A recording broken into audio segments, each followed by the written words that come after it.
Welcome to Behind the Mic, preparing for radio, television, and print interviews. I am Crystal Penny Boyd, and today we are looking at an interesting topic. And I want to tell you a lot of how you can prepare yourself for this type of interviews and their slight variations. So a little about myself. I am a former regional corporate communications officer, a former journalist. I am a Barbadian author, a cancer prevention advocate, and content creator, and I am a digital marketer. So what are we looking at today? We're going to be looking at tips on how to prepare for interviews, tips for radio, television, and print, and also understanding off the record libel and slander. What's the difference and why is it so important when we're talking about media interviews? In the second part, we're going to look at biggest media crisis questions, visual branding, and post-interview strategies. So in my introduction, I wanted to look at the whole idea of why media interviews matter. And there are three main reasons. They showcase expertise and build authority. They expand brand visibility and attract new business and influence public perception and media coverage. So when we think about the expertise and brand and building authority, we can think about our government, how government officials use the media to provide information and to build authority. When we think about expanding brand visibilities, we think of some of the big corporate entities that are out there in telecommunications and in banking.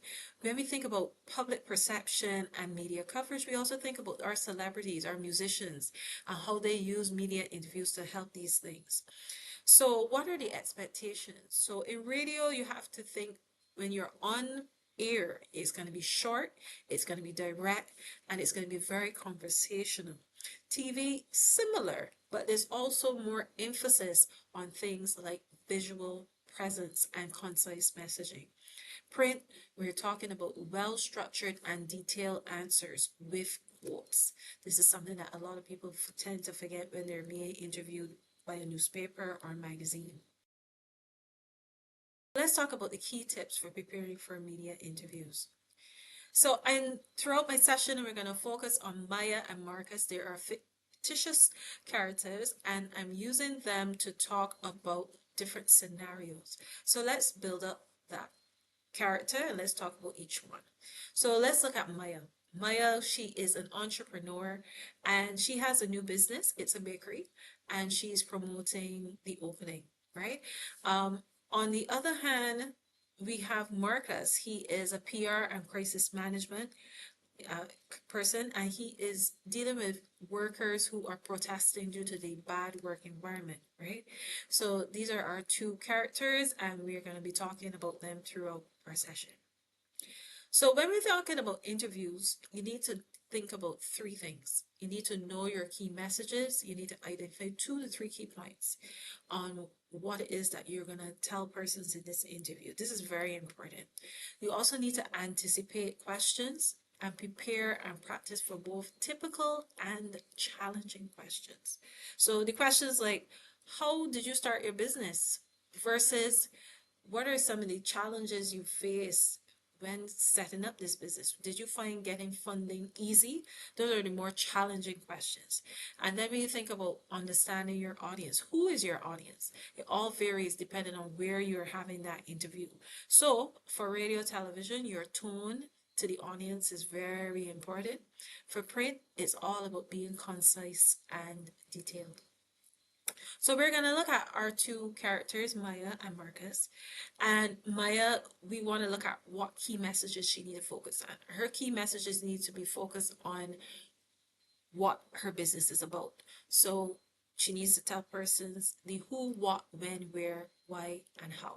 So things like the name of the business, what type of bakery it is, the location, and the contact number or contact details. will be very important. Does she have any social media? What are the handles? Those are the things that she needs to establish very early on in the interview. And this is something she has to emphasize throughout. We also have questions. She also needs to look at her origins. How did she get started in this business? What were some of the challenges she faced?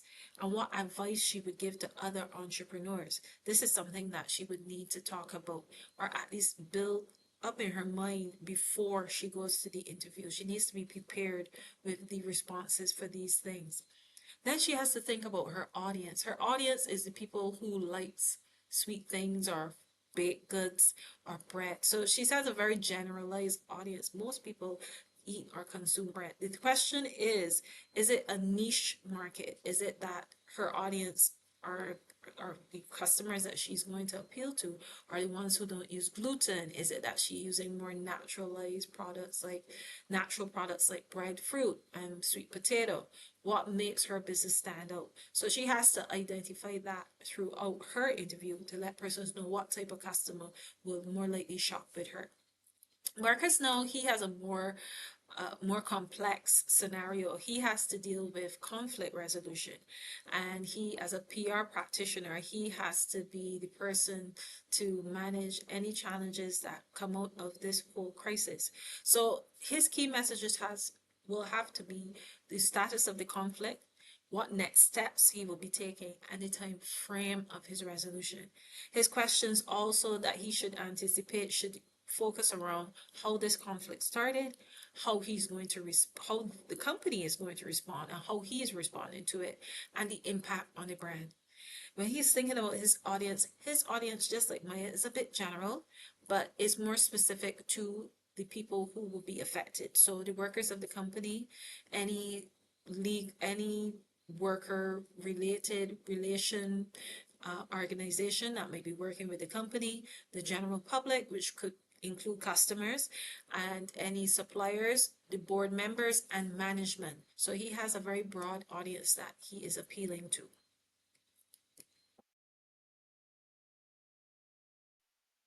Now we're going to look at the specific media and how one would need to approach these things. So when you're thinking about radio interviews, one of the things that you need to focus on is tone and clarity.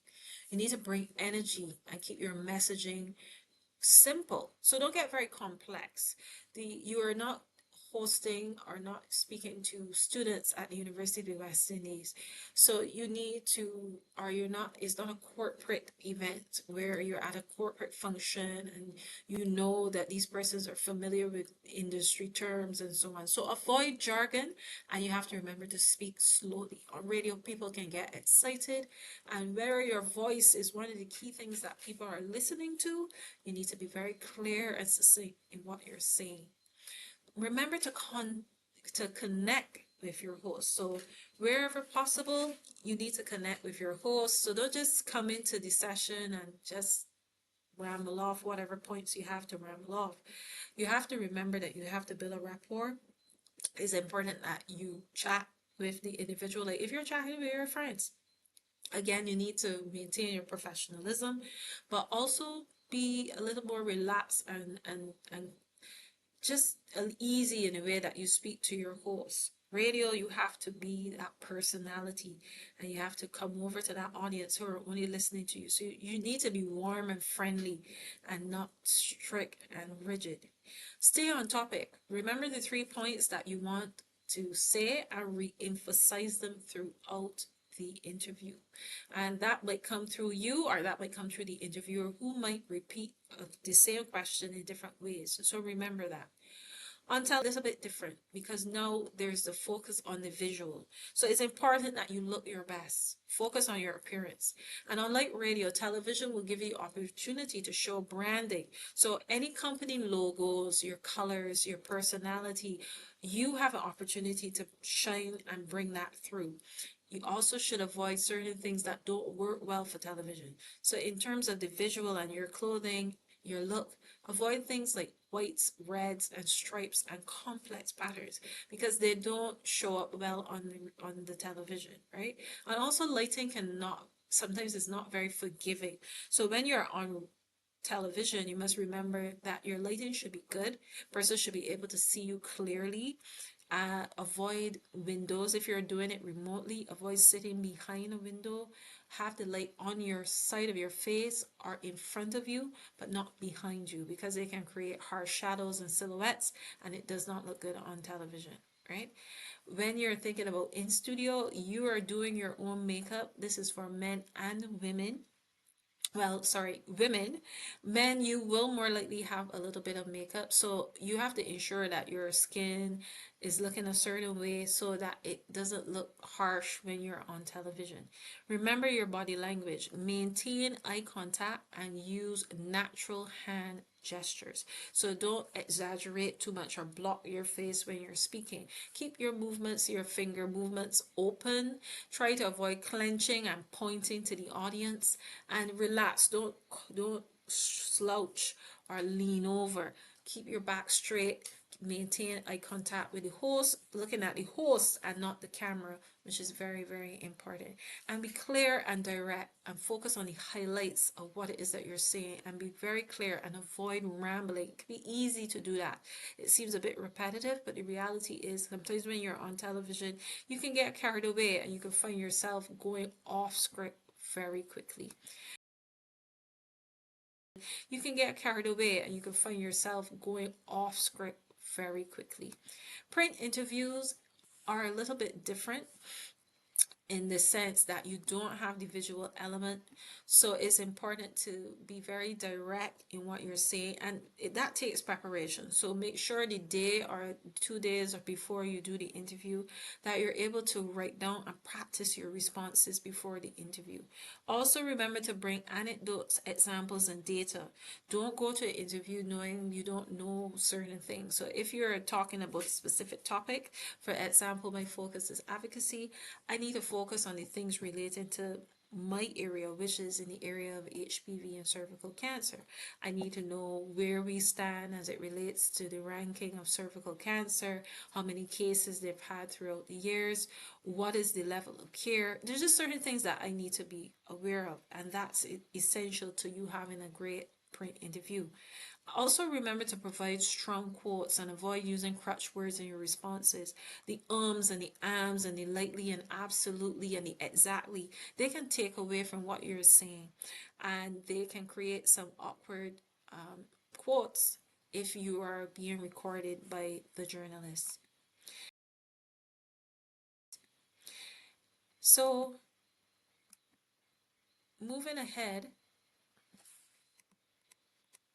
we're going to look at off the record. So what does that mean?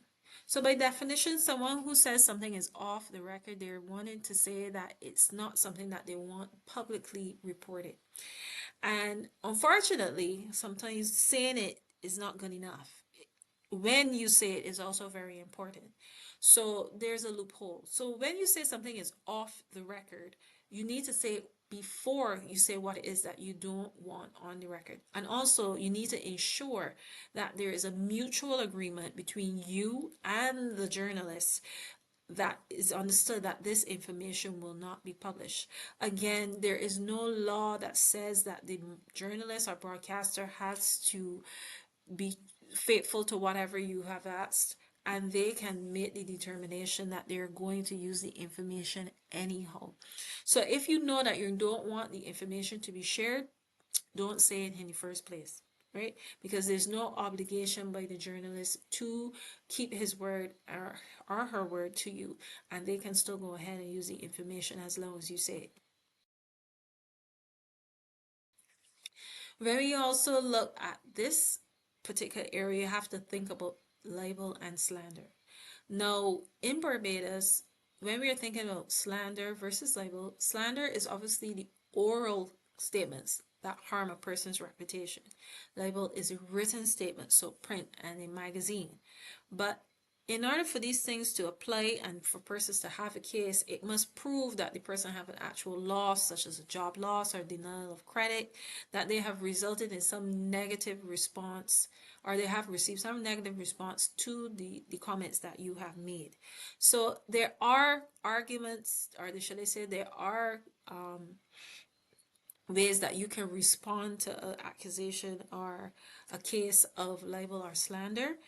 And it relies in things like truth and the ability to cultural expression and so on. Satire is another argument for another way that you can argue that you did not do these things. So as a result, there are a number of ways that you can represent yourself and you can avoid going to court or paying for that actual accusation.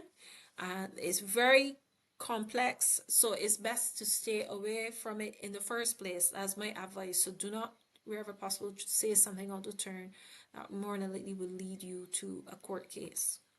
In the case of Mya unfortunately didn't take heed to my advice, and she said something. It was very slight, but it still had all the repercussions of doing something like this. So, for example, she said, "My product will not have any preservatives like Marshall's Bakery." So she's pointing out Marshall's Bakery and saying that they're using preservatives in their products. Marshall's Bakery didn't take this lightly because you are trying to say that they're doing something that they're more than likely isn't doing, and as a result they feel the need that they should take you to court because you're hurting their brand. They've had individuals who either voice their opposition to using the preservatives and as a result decided that they're no longer going to do business with you. So in doing that, you have created a loss for the business, and as a result they decided to take you to court because in their mind this is not true. Now truth is a defense, but again, this is just a scenario. We don't know what the real situation is. In the case of Marcus now, he went ahead and said he wants to have this comment off the record. And unfortunate for him, the journalist decided that this was too tantalizing of a comment to not use it in the article. And he mentioned the name of the individual who was involved in creating the protests. And as a result, he indicated the person might be fired or might lose their job. And as a result, this comment was placed in the paper and it made the brand look bad. And as a result, he is going to face the fallout of this. So again, be very mindful of using off the record. Be very mindful of saying things out of turn without using actual fact. And there are also repercussions for the radio station or TV station or print media hosts that actually print these things as well. So, or broadcast these things. So that is something to bear in mind. When you think about the biggest media blunders. So in the case of Mya, her debut on television, it didn't go well. She thought she could wing it, and as a result, she didn't say half the things she wanted to say. But to avoid this, it's important that you practice, you go over the points that you want to go over, and you research. So rather than just making some wild accusation against Marshall's Bakery, she needed to do her research. What is the situation with bakeries in Barbados? What are some of the challenges they face? What are some of the things that solutions she's seeking, or some of the problems she's seeking to solve by becoming this new bakery? Those are the things that she needs to focus on. And focus on your brand and what it is that you want to provide to the community. Don't focus on anything else. And also remember your key messages. Her second mistake too was she talked too quickly. Now again, she has to remember to take a deep breath and pause between responses. She can use the strategy of STAR, which is situation, task, action, and result. And this is a great way for you to break down any scenario that you have. You always give some example, you explain what you were looking to do or how you were able to put things in motion, and then what was the outcome and everything. It's a very good strategy when you're trying to deal with scenarios that require you to speak on air, right? So be concise and stick to the important points. Another thing that Mya failed to do is to focus on her audience. She talked a lot about her marketing, but not about the product variety, the services, customization, and convenience. These things help her brand stand out against others. She didn't talk about the fact that she does personalization, like birthday parties and event planning. She didn't talk about the variety that she doesn't only do bread, but she also do pastries and sweet cakes. So all of these things are things that she needed to emphasize, and she didn't, right? So always keep the audience interest in mind and frame your message to them. Marcus, our PR person, didn't do very well either. And for him, it was an absolute mess. So for him, he was very aggressive and he avoided questions, which is a no-no when you go on media like radio and television. So make it possible to stick to what is on the script wherever possible, but also remember that you need to be calm and collected in your response. So don't be rigid, have a very positive body language, and remember your posture, right? These things can come over on television more so than anywhere else. So you have to be mindful of your whole presence, your whole demeanor when you're talking on television, right? So be mindful of that. What is your demeanor? How are you coming across to the audience? It's not just what you're saying, but it's also what you're doing as well. Secondly, Marcus also didn't remember that he will be filmed and his interview will be shared on social media. And because he was so aggressive, this thing went viral. Everybody was seeing how he responded and it didn't look good.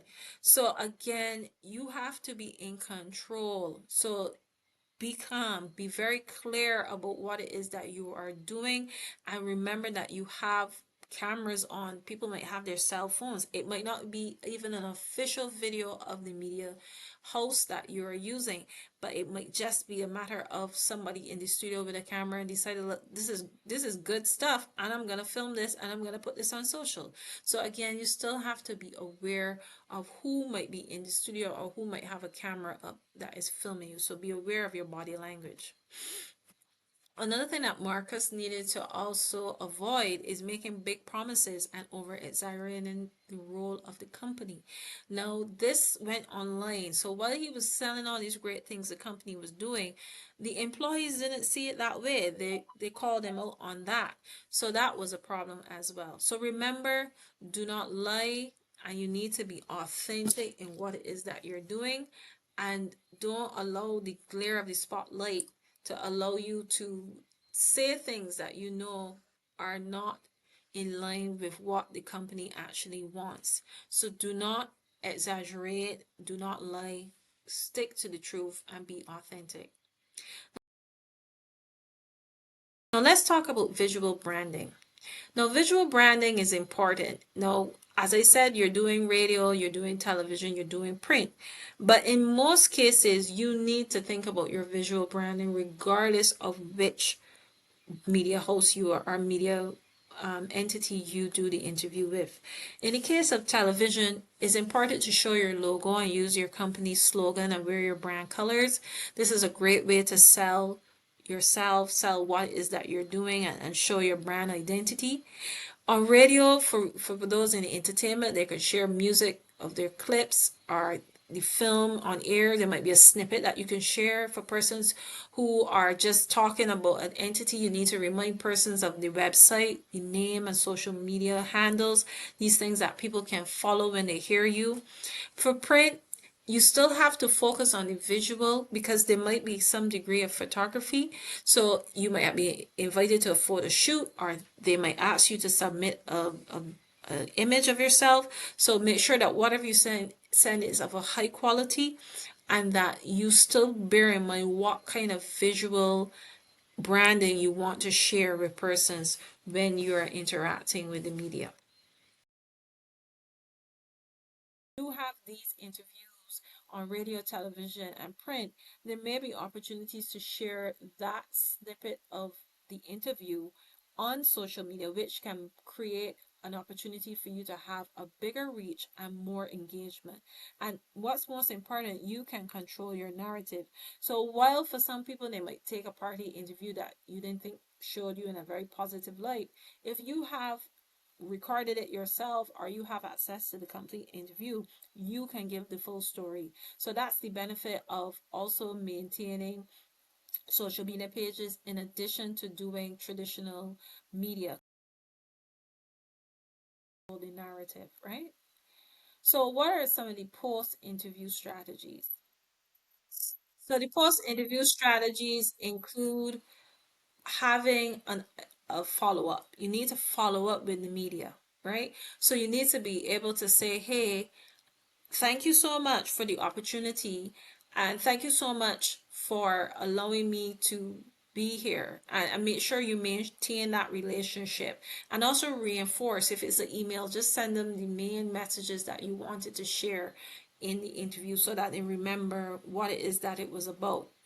Also, you need to track media mentions, and that means that you would look at wherever they post this story, whether it's on their website, it's on social, it's in the newspaper, wherever they have things. Because sometimes radio interviews can turn into newspaper interviews. Sometimes radio newspaper interviews can turn into radio news. So you still need to be conscious of all versions: radio, television, and print, and also social media. So you need to cover all your bases and ensure that your story was reported in the way that you wanted it to be shared. And lastly, track your performance. You need to know what went right, what were some of your challenges. Do a postmortem. Ask yourself, what were some of the things that you did not or didn't work well for you, and how you can improve it. So my final thoughts are that it's important to think about these things. Prepare and practice for your interview. I can't emphasize this anymore. If you don't prepare, if you don't practice, when you are in front of the mic, when you're in front of the television, when you have that recorder during that print interview, you are going to mess up if you do not prepare. So make sure that you go over the key things that you want to talk about so you don't ramble on. Also, remember the audience. Look up, do some research, find out who are the audience likely to listen to your story or read your story. Understand how they might interpret it. Are they an older audience or a younger audience? Are they more professional, or they're more street and traditional type audience? All of these are things you need to consider. And also avoid the blunders, rambling, over promising, and avoiding tough questions. This all goes back to your preparation. So it's very important that you do this. So I had a really great session with the individuals who came on board. Coming up in July, we're going to be looking at social media etiquette 101. This is a really interesting topic. Everyone doesn't seem to understand that there is an etiquette, just like there's an etiquette for how you go to dinner, there's an etiquette for how you answer your phone, there's etiquette about how you manage interviews, there is an etiquette for social media. This is going to be an interesting session. It's coming in July, and I don't want you guys to miss it.